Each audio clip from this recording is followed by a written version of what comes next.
What's up, y'all? Toe the red line. Perfect. That's what it is. That's the name of the podcast. So episode 2 right now. So it's kind of recap episode 1. We did audio only, and if you listen to it, the audio was terrible because we didn't learn that we were using these incorrectly. But I think it should sound good now. Yeah. All right. Last episode, we talked about intro to red lines and what exactly a red line was. We defined that a red line is a recommended safety limit. It's the fastest, furthest, or highest point deemed comfortable or safe. Yes. And coachability plays in that, as in sometimes it's hard to push ourselves towards that red line because we do get a certain level of discomfort and we may just stop, right? So we need a coach to kind of guide us through that, Right. but also making sure that we're safe. Like if we're pushing ourselves to a level, like if I see someone on those treads and they're wavering, like I got to tell them, okay, we got to dial it down a notch because you're pushing yourself harder than we need to do. So what does it mean to be coachable, I guess? I would say coachability is like an umbrella term in terms of having different characteristics that reflect a positive character. So being growth-oriented, a good listener, someone who has honor and respect for those maybe in a higher position that have had experiences that we haven't before. I say humility is a big thing because when we get coached, there's a level of showing us where we're not, how do I want to say it? Where we're not doing things perfectly, right? Yeah. So we got to have a level of humility with that because we're being told like this is how it should be and this is where you are. And that doesn't mean good, bad, or indifferent, especially if we're just starting something. Like we're not necessarily super proficient at it right away. So we do need guidance to kind of move through that. Yes. Coachability, what it means and the characteristics associated, but how do we apply that to more of an atmosphere of work, school, athletics, relationships? How can we be coachable in those areas? So like I said, all those characteristics are good, but one way I think we do is that we can always be a student and we can also be a coach in many different aspects. So maybe, when you were playing baseball, like you were a student at that, right? But when you're when you're coaching in here, obviously, now you're a coach. So there's different environments that we can shift where we're more of a novice compared to somebody, so we got to learn. And there's other areas where we're more of an expert, so we get to teach on that. Yeah. So what other ways can we? I don't remember where we're at. Damn it, we got to start over. We're going to have to edit it. It's okay. Okay. We'll be okay. We'll edit it out. Yeah, I definitely think. Are we still going, or are we going? We're going to keep going. Just keep going. So when we surround ourselves with people that are able to coach us, that's how we expand our experiences. Yes. And that's important because if we're only surrounding ourselves with people that we're always better than, which can feel good for our ego, it's hard to grow when we're the best person in the room. What's this? It's not Jocko. Who says that? Like you should never be the smartest person or never be you should never be the something person in the room. If you're like being the smartest or the best at what you do in the room, we should try to surround ourselves with people that have more experience with us, or more talent, or more experience. Yeah, so we can just broaden our perspective because we might be the best person playing basketball on the playground, but then we go to wherever, an arena, and it's like, okay, we got a long way to go. But it's good to see that because it shows where we can go, but that can be tough on our ego because we're not the best, and that's okay. Right. Yeah. So your experience with being coached, Yep. What were some great characteristics that your coach had that made it better to be receptive to being coached? So one thing that, in my perspective, so I was a fighter, obviously, but there were times when someone would tell me something, my coach would tell me something, and I'd be like, I'm already doing that. I wouldn't necessarily say it like that, but I would think that in my head. He'd be like, get your hands up, and it's like, my hands are up. Get your hands up, my hands are up. Well, then he would show me, like, the video, and it's like, my hands are not up. So one thing that he would do to me often is he would say, I would ask him, like, what am I doing? And he'd be like, you're doing X. Even though in my head, I'm doing Z, he would show me this is what I'm doing X and I want to get here. But seeing the differences of the two helped me a lot. Like, I thought I was here. He's like, no, you're here. And in my head, it was one way, but he would present and show, and actually a video of showing that my hands were down. It's like, okay, it made it easier for me to see because I saw what was true wasn't necessarily what was going on in my head, if that makes sense. So you were more of like a visual learner. Yeah. If it sometimes felt like your hands were up, Yep. but you see video feedback, and that's what the great thing about having a coach is you're having a different angle all the time. Yep, which is good because we can only see so much, right? There's only so much stuff that we can see. So having a different perspective, this is across everything, not just sports, but like life, your beliefs, politics, like another perspective never hurts. Right. Even if you don't agree with that perspective, but it's like we all have blind spots, and we all need to get as much, how do I say it? Look at things from as many angles as possible if we really want to be our absolute best. Yeah. Yeah. So I think that with my experience of being coached, I played baseball all my life, and something that I really resonated with is more of cues, like a feeling. Okay. Like baseball is a very feely sport. Okay. So loading into your back hip, like putting more of your weight into your right foot rather than your plant foot when you're swinging, feeling your shoulder blade retract more, getting those audio cues. Okay. Especially when you're lifting weights as well, trying to think about pinching a pencil between your shoulder blades on any sort of rowing movement or upper back exercise. Things like that really helped me because it kind of put into perspective how it should feel like. Like my best cue on a deadlift is push with your hips back like you're trying to close a car door. Okay. And that really helps people engage the right muscles. Okay. Yep. So there are different ways that we all take feedback that are more effective than others. And same thing as if we're the coach, there's ways that we can give feedback that'll be more effective than others. Like if you're screwing something up, I'm like, Adam, why do you keep screwing this up? Like, that might not be the best way to approach it. You know, like in my case, my coach always said, here's what you're doing. Here's what I'd like you to do. And in your case, it was like, you should be feeling X, Y, Z. And that was a different way for you to receive that information. And I think what's important is both of what we were talking about is having a relationship with your coach. Yes. And telling them, okay, this is the kind of learner I am. This is the kind of things that help me. Sometimes I don't realize that my hands aren't low. So tell me this and show me visual feedback or audio feedback on cues and sort of things like that. So I think it's important to have a relationship with your coach. They're trying to help you. Agreed. And that, it makes it a lot easier to receive criticism if we respect or like somebody, right? Right. So if there's someone on the street that we don't necessarily like, and they, you know, you're a bad driver, right? And they're giving us the finger, like, we don't receive that well at all. Yeah. But if I seen it was Adam, and he gave me 2 honks, you know, it's like, okay, maybe I'm about to hit something. It's different because there's obviously a relationship with you. So the relationship aspect is important. And I will say, like, one thing I think is very important about being coachable is being likable to a degree, right? Because, and it doesn't mean you gotta be like a teacher's pet or anything like that, but if every time you get criticism, there's resistance and I'm pushing back. Roll your eyes. Yeah, there's only so many times a coach is going to do that where they might just focus on a different person to coach, right? Because like this is a hard row. So it's like you want to make sure that we're being as enjoyable and as open and as humble as possible, and people will just feed you wisdom if we're set that way. But if we're resisting, I'm not doing that. This is what I'm doing. I know what I'm doing. Like those things are not going to be good for us to get the maximal benefit of stuff. And I think as being a coach or a player, student, athlete, you name it, like it goes both ways. Being able to give feedback without feeling it like you're going to judge them, but also as the player or athlete, being able to receive that feedback in a way where you're not letting your ego get involved. You don't feel like I'm being judged. You're saying to yourself, I'm being helped. This person's always wants the best for me. So therefore, I should never think that I have everything figured out. Agreed. Yeah, because once we have that mindset of we're already perfect the way we are, or we already know this, it's going to close off ourselves to all sorts of new wisdom, new information, new experiences, and we don't want to do that, obviously. No. So I think we need to shift our mindset. Like that is definitely a big key, and I think we also need to listen more than we speak. I think sometimes we get so caught up in talking so much back and forth between our coach, and we're given 2 ears and 1 mouth for a reason.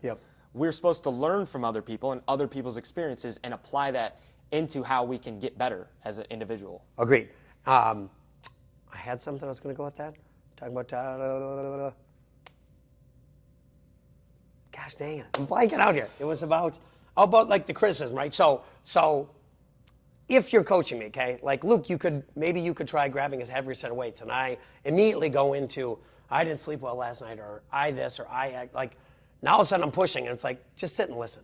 You don't necessarily got to do it, but like listen a little bit. Don't immediately justify why your performance or why anything was the way it was. Just sometimes it's good just to listen and don't say a word. Right. Yeah. And I think it's important to know that not everything a coach says is right. Yes. Sometimes it could honestly be that it feels better to do an exercise in this way. And if it's not hindering your like if it's not going to put you in extreme danger, maybe it's okay to let them do that thing. But maybe still having that conversation, it's really important.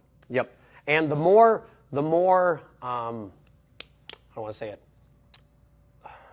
Like if you're an Olympic athlete, right? There's a level of training that you have to go through that's going to be way more strenuous than obviously like working out at Orangetheory, right? So it's important to, maybe this feels better for me at a certain level. As long as you're not getting hurt, that's fine. But like the more proficient we get at things, the more strenuous, the more precise, the more proficient our expertise has to be. Yeah. So like there's a level where we do have to still stay humble and be like, listen, this guy's coached 3 gold medal, whatever. I got to just listen to this person at this point.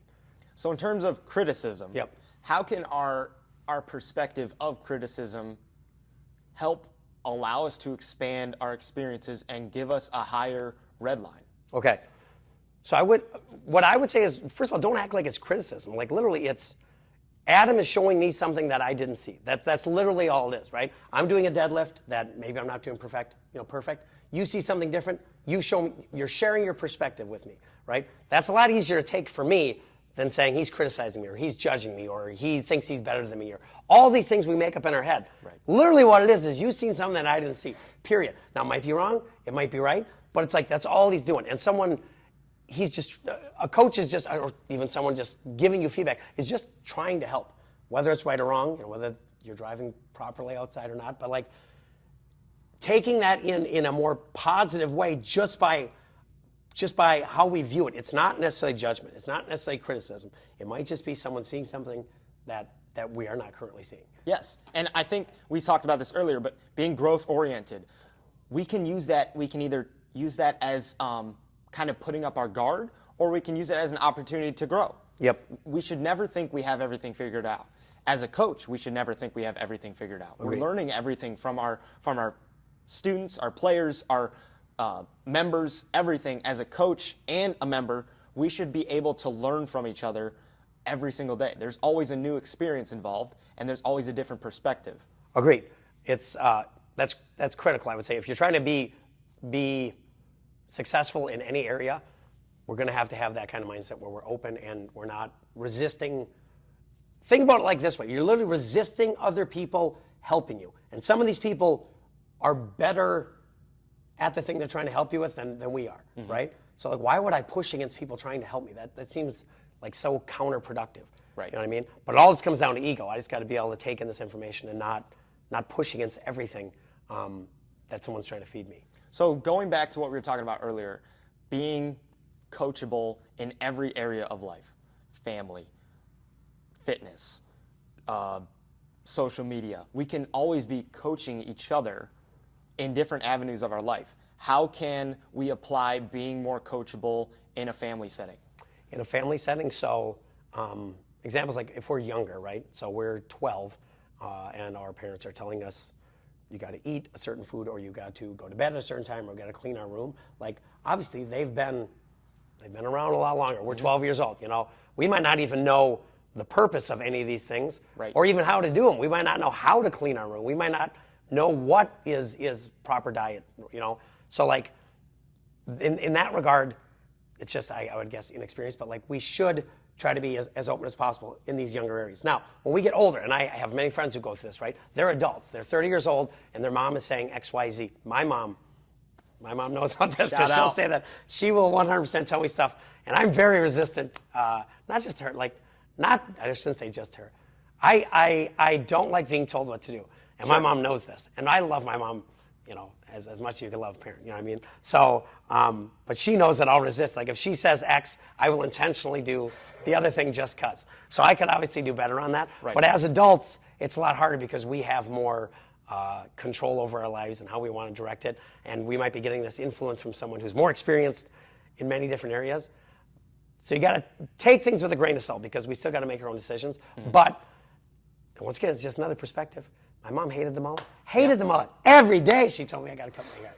I did. But I think age shouldn't be a factor in whether we're being coached by someone. If I'm 20 and someone's 21, they shouldn't be like, man, you can't coach me up because I've lived longer than you. But I've lived a different life than you, and I've experienced different things. And I don't think age should be a limiting thing on whether we're being coached or whether we want to coach someone up. Agree, especially depending on our circumstances, right? So I'm 20 and this guy's 35, right? And I'm 20 and I'm a multi-millionaire through investments, right? He's not going to listen to me even though he's working, he's making minimum wage, whatever. It's like, what difference does it make? Like, what are my fruits I'm showing? If my fruits are, I can hit a baseball better, I can run faster, I'm fitter, I'm a better musician, whatever, right?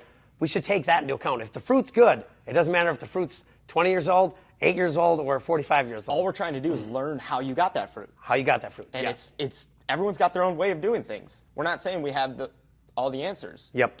And there are different ways, obviously, to approach things. But if someone has something we desire, whether that be a skill or life situation, whatever, if they have something we desire, they obviously have achieved it somehow. Now, maybe there's a chance they were just born and their uncle died and he's worth $80 bajillion, okay? Maybe they've done some things a little bit different than us, so we should be open at least to the potential that they know something we don't know. And we should be open to that, to maybe receive that or learn that information. I also think that we are very, in today's society, our culture is very quick to look at someone's decisions or opinions, and no matter what, no matter their experience level, no matter their status in anything, we are all like going straight at like saying, I'm not going to receive anything you say. Yes.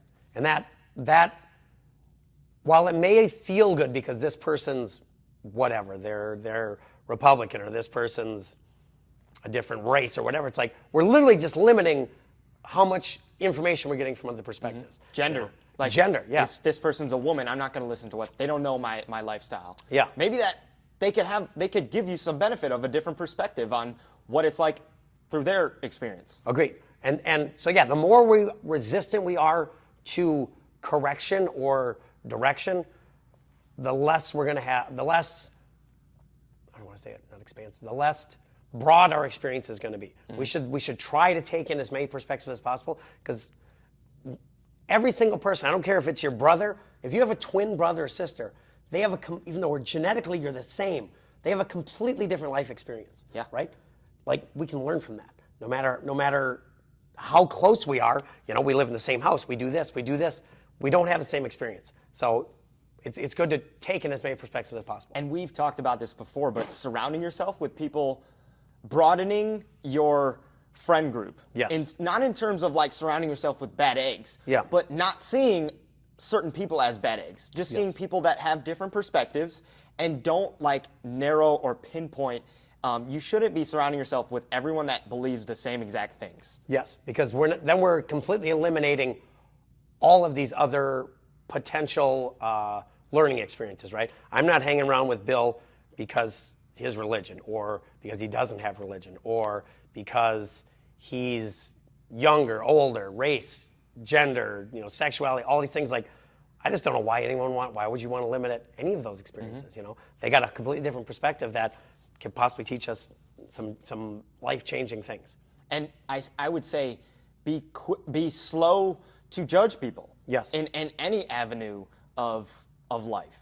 You shouldn't take one thing, whether someone's trying to coach us or whether someone is helping us at a grocery store. Like, we shouldn't take that one interaction or that one characteristic about them and just totally undermine the value that they'll bring to your life. Agreed, because even if we're taking like someone who he's a felon for whatever reason, right? And this guy's is, the what do you call it, like the bottom level of society. Like, he's got some experiences. Like, I guarantee in certain street situations, that person's way better expert at things than we are, right? So we can't discount them entirely because of one specific thing.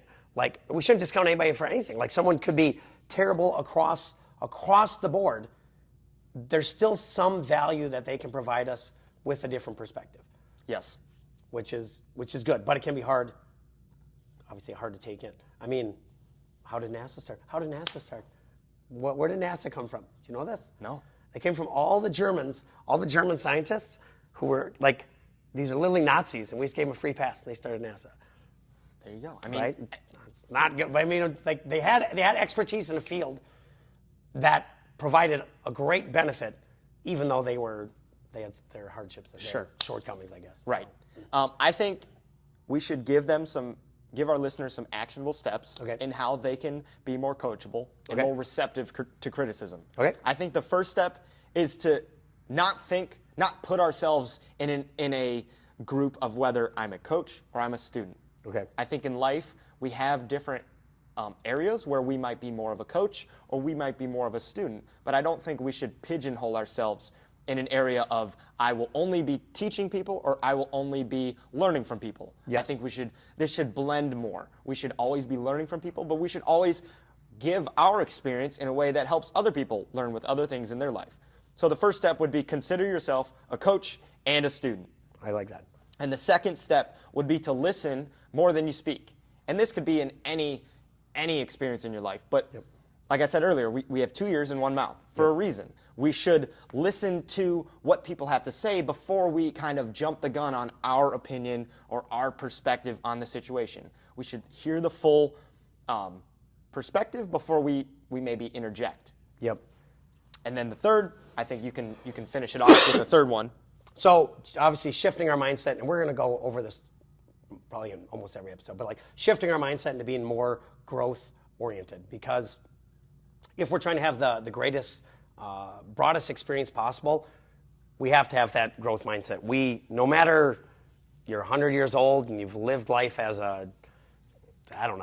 you're a pilot for 60 years, you can still learn more stuff, right? So it's like, once we say we can't learn anymore, or once we say that I'm as good as I'm gonna get, like, it's game over there. Right. Like, it's only gonna regress. We have to either keep moving forward or we're going to regress. That's like law of nature. That's how things work. So keeping our minds open, knowing that we can always learn something from every person we talk to. We go outside today and there's someone begging on the street, having the perspective that there is something we can learn if we just open ourselves up to it. Mm-hmm. I think that's very valuable. And if we can do this to as many people as possible, like, there's growth opportunities. How many people would you say you talk to on an average day? Different, unique individuals.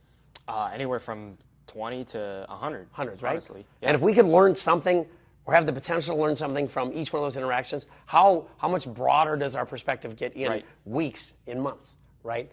But if we're only listening to the same 6 people every single day, or maybe not even listening to those 6 people, right? If we're not open to any of that, we're in the same spot we were now in 6 months that we are right now. And that's not good. I think being open is like the theme of being coachable. The moment we tell ourselves, I can't be coached, or I can't coach someone, that's where it ends. You have to first tell yourself, I can be coached. Even if you're an elite athlete. All elite athletes have a coach for a reason. They're always trying to push the envelope because they don't tell themselves that they're perfect. Yes. Kobe is a great example. Kobe, I was just going to say, he's probably the best example. So Kobe Bryant, obviously one of the greatest basketball players ever, he never, if you ever like listen to any of his, when he's talking stuff, like, he never thought he always thought he could do better, right? No matter what. Even though he was literally about as top as you're going to get, right? He never said, I'm good enough, I'm Braxton, I need to get better. I would say he probably had a negative view of himself because he kept pushing so hard to become better. Mm-hmm. And it's rare for that to happen, but his mindset was just different than almost any athlete. When you can have talent like that and a growth mindset, he was already good, but every single interaction he gets, he's trying to become better. Like, sky's the limit then. And I think that goes back to last week's focus was red lines and how sometimes we put these labels on ourselves, these glass ceilings where we think that our limit is only here, but if we just think that maybe with a coach, with the help of someone with a little bit higher experience level or knowledge on a area, that we can go push through our perceived experience levels. Yep. And then, like we said last week too, and those will change. First time coming in Orangetheory, right? Okay. Your numbers, everything will be way different a month in, right? And then hopefully our numbers in 6 months in are different, and a year in are different. But we should be expanding and broadening and breaking through those ceilings and just constantly rising and progressing is like our ultimate goal. So. And I think as Orange Theory coaches, we sometimes see this in our day-to-day lives with coaching. Like sometimes people are, you give them cues on the rower, and no matter how many times you coach them up, like they're doing the same thing. And it's like at some point, you got to be the one holding yourself accountable. The coach can only do so much. It's up to you whether you want to receive. There's always, like you said, there's always things we can learn from. Whether it's direct coaching or indirect, you can be like, I just saw him do that, or you can be your own coach, honestly. Like we can always be having this growth mindset in terms of absorbing everything, being a sponge, and being a lifelong learner. That's so important for life. It's like we should never think that we have everything figured out. Agreed. And the faster we can, trying to think of an example. So, like when I was fighting, right? I can only see things from my perspective in that ring during that fight, right? But every round, I could go talk to my coach, and he could give me a completely different perspective. You're dropping your hand, or he's doing this, or whatever, right? But if I'm not learning myself, I'm getting punched in the face for 3 minutes straight, right? Before I got to go get some information from him. So it suited me better to be able to take an information like, I did this, I got hit here, I don't want to do this, So like being open to learning and just having from contextual clues around us, like learn if this is working. If you're talking and people are looking away or people are pulling back and stuff, it's like we're saying something that they're not comfortable with, right? Now, I can wait until me and Adam are talking later on the ride home after the party, like, what the hell were you talking about aliens for, right? Or I can just learn, it's like, what's going on? Like if I'm saying things and I see people's eyes drifting or their hackles coming up, it's like, okay, I'm obviously making people uncomfortable, but that's probably I would say the great, like even having a coach is one thing, but if you can learn just by paying attention, if you're just aware, we can learn from everybody at every moment if we just are open for that as well. And when there's a coach around, take advantage of it. Because there's going to be instances in your life where, you weren't as receptive when there was a coach around. So then when it comes time where you're by yourself, you got to be able to take what the coach told you and coach yourself. Yep, and apply it, yep. And that being said, if you ever need help here, anything in the weight room, in the rowers, let us know. Like as coaches, how many times in class would you say people actually approach you and ask for things? I'm saying less than 3. In a week. So like we're here and we got really nothing else to do. So if you need help with anything or you don't understand things, use this as much as possible, and that's what we're here for. And that shows trust. It shows it makes us, not only does it make us feel good, it's like, oh, they trust us with our information, but it shows a level of connection. Like, hey, I'm like it also is like taking your ego out of the scenario and saying, hey, I'm struggling with this, can you help me? And it's not like we're going to judge you. We're not going to judge you on that. Like that's why we're here. That's literally what we are. We literally, we're labeled. It does say coach in here, right? It does say coach. That's our job. Like our jobs are literally coaches. But sometimes I think you guys don't take enough advantage of us. So you should. Take advantage of coaches when they're around and bring them coffee. That helps too. We coach better when we got coffee. But also, don't think that you can't be a coach to anyone else. Agreed. I think we should always be sharing our experiences and always having conversations with those around us and not being so closed off on our guard and thinking that I got to figure this all out on my own and this person's got to figure this all out on their own. No matter what situation or experience we're going through, someone has went through it before. And obviously, I would rather learn from someone who's already walked through the fire than have to do it myself. If I can learn, hey, there's a different way to do this, it's going to suit us better than having to constantly reinvent the wheel ourselves every single time. So is that it? Are we calling it? That's it. We're going to see how this edit goes because we don't know how to edit either. We're going to have to be coachable with some guy online, I'm sure. But episode 2. Episode 2. Toe the Red Line podcast. Perfect. Let's go. All right. That went pretty well. There was one sticking point in the middle, but it's about 30 minutes.